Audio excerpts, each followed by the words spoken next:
Timothy Leary also went into India because that was his job too, apart from dishing out LSD and telling you that altered states were wonderful, as he took his paycheck from the CIA to promote this culture. When he came back from India, he called the Beatles, who'd also just come back, the four evangelists, because they were sent out to spread the gospel, you see, of this new religion.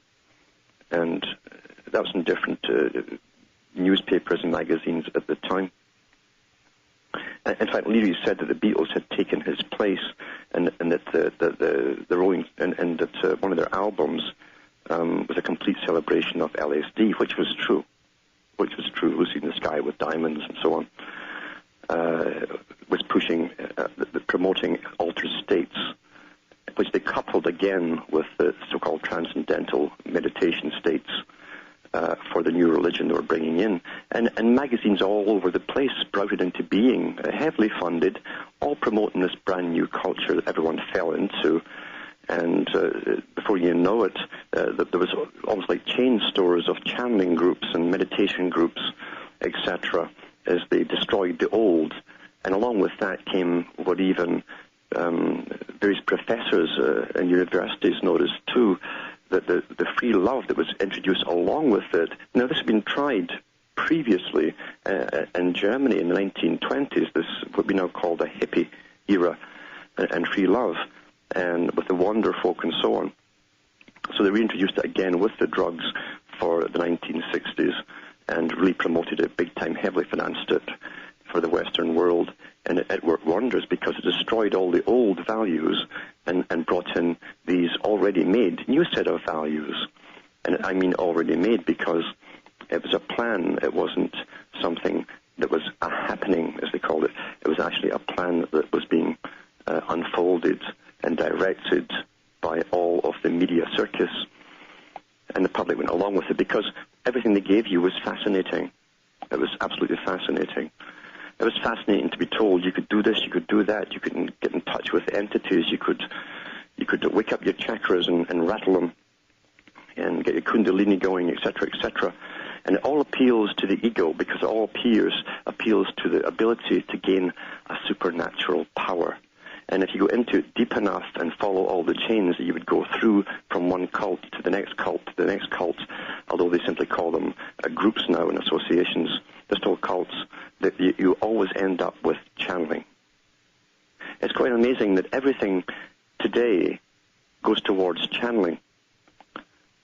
They used to call it mediumship in the 1800s when the Royal Society of Psychical Research was headed by Conan Doyle. And they used to bring mediums, and Albert Pike had his own personal medium who would channel stuff to him. Myself, I only had one channel, that was the BBC, so I didn't get very much at all. But nowadays, there are so many channels and so many entities, and everyone tells you to get in touch with your power animal or the figure that will appear in front of you, but you must ask its name. Strangely, why they have the legalities in this. So do you think that techniques such as meditation and yoga are actually a form of hypnosis?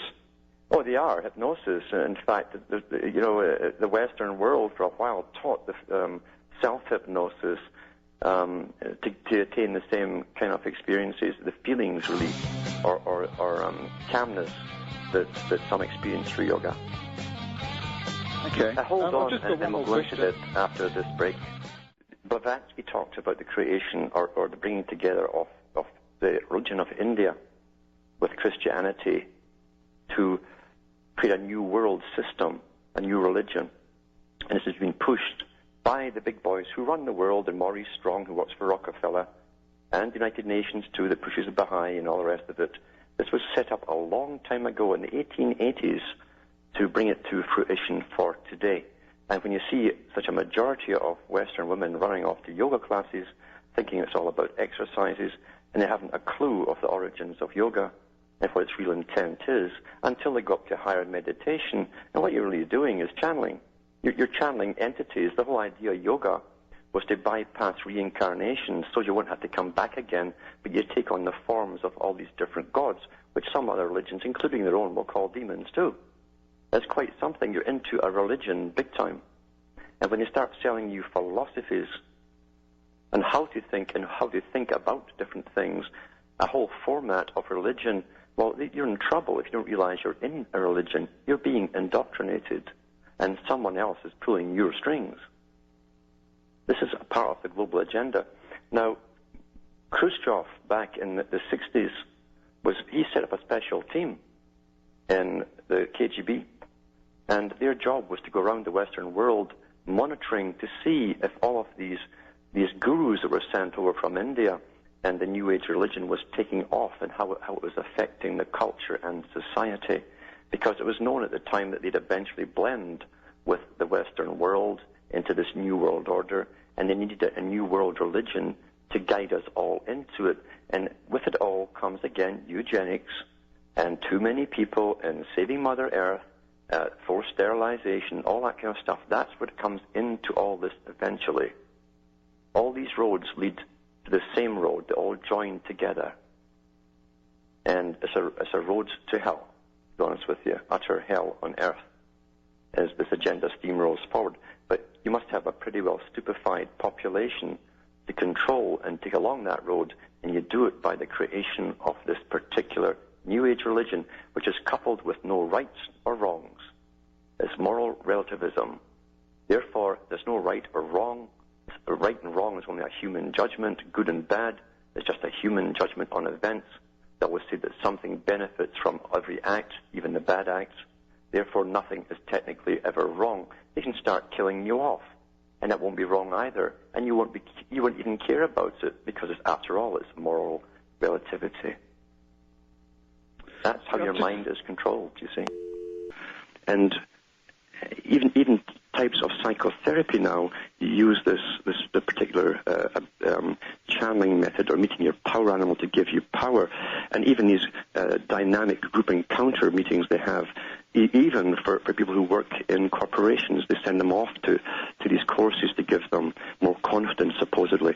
They also get them in eventually to meeting their power animal and channeling and all this kind of stuff. It's always the same road they have to go down, which is odd, because what you're seeing is the creation of a new religion, which is an old religion, and used to be called pantheism. Well understood, well documented, and kept in archives and even in regular libraries if you care to go into the old dusty books. They've simply revived something which they call the perennial religion. Perennial because it could be brought up again, and it would sprout and flourish because it always appealed to the vanity within the individual self. Because power, personal power, was always at its base. And for a religion to take off, that would take over from the old established religions, it had to appeal to the ego. The old religions gave you rules. The old religions, unfortunately, made you feel like a worm. In fact, pre-Protestantism, there was no such thing as a personal contact with any deity. You were just one of the masses under the deity. You were a dirty, rotten, filthy little sinner. And so you didn't have a chance in hell, as they say, of getting out of it, except by some miracle. When Protestantism came along, it simply grabbed the old stuff that the Catholics had already taken, written about, omitted a lot of it. They omitted the Apocrypha in a lot of the books, and brought in the born-again idea, mainly for the Americas, because they wanted the Americas to still go along with this religion that worked great for making cohesion within society, a society they were going to create to build up a world army. And now that your job's almost done, it's all been taken away, and even the religion is falling apart too, because all those who go through the same culture and watch television, including all the congregations that go home and watch it too, are all getting the same brainwashing. So they lose their values. They're being indoctrinated by media, and they copy the culture around them, and not the values that they pretend to follow from the religion on a Sunday. So religions are well understood for their value for controlling people, and you can take your pick if you want to control a particular type or create a type of society. You can go through all the old religions and say which one or assortment of them can we bring together to bring out this perfect society that we want to create, this perfectly controlled society. and for an age as we're going into, which couples into eventually going into a cyber world of unreality, where once again someone else will create the program that you'll be going into. It's so wonderful when you look back and see how the psychedelic era and all of the New Age movement fits right in along with the next step, where electronically they'll promise you all these wonderful miracles, and people will go in. They're already selling chi machines, electronic chi machines for energy. You know, the Chinese chi. I didn't say tea, I said chi. And they're selling them. So the faith is already coupled with technology. It's amazing.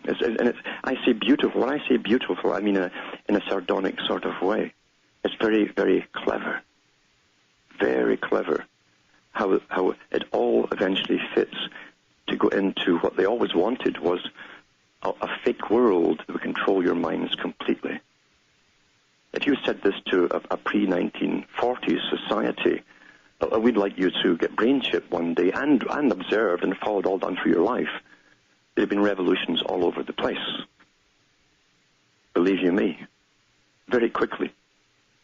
But today, with societies that are being created to be more unhappy as all the old bonding is destroyed, everyone's got hundreds of acquaintances but no real lovers, you might say. And everyone craves that personal contact, which they can't handle, most of them, anymore. It's been destroyed. And they're being taught that we're all one. We're all one. That's the mantra of the New Age. We're all one.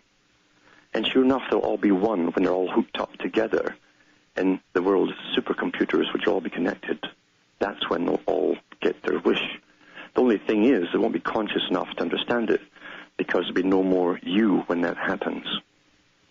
And I've gone over this before, how at Loyola University, the World Science Meetings, to do with this particular brain-chipping technology, one of the statements that stands out was, when this is introduced and works, and they accept it, which they know they will, they'll want it, there'll be no more individualism, the end of individuality.